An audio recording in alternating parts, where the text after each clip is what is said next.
కుమ్మరి ఓ కుమ్మరి జగతుత్పత్తిదారి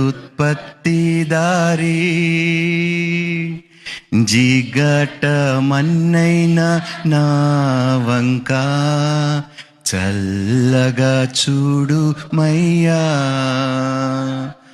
పనికి రాని పాత్రనని పారవేయకుమా,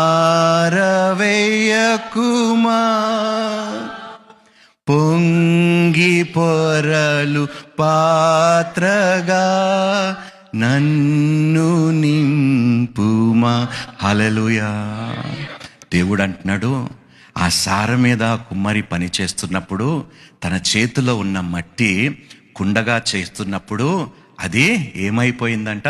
పడిపోయి పాడైపోయింది. దేవుడు ఈ మట్టితో మన బ్రతుకులని కట్టాడు. ఆయన చేతిలో నుండి మనమే పడిపోయాము. పడిపోయిన తర్వాత ఆయన ఏమంటున్నాడు తెలుసా? ఆ జిగటి మట్టిని కుమ్మరి ఏ విధంగా తీసుకొని ముందున్న దానికన్నా యుక్తమైన పాత్రగా చేసినట్టుగా మీ బ్రతుకులని తిరిగి నేను చేస్తానంటున్నాడు.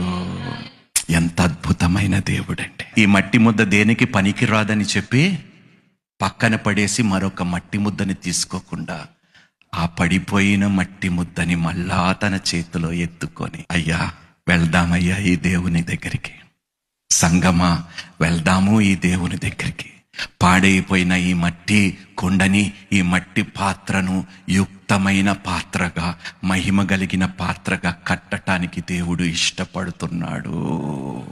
ఎందరైతే ఈరోజు ప్రార్థించి తగ్గింపు తత్వముతో, పశ్చాత్తాపముతో ఈ మట్టి పాత్రను మరలా కుమ్మరి చేతిలో పెడతారో, దేవుడు మహిమ పాత్రగా నూతన సంవత్సరంలో మార్చబోతున్నాడు. హల్లెలూయా.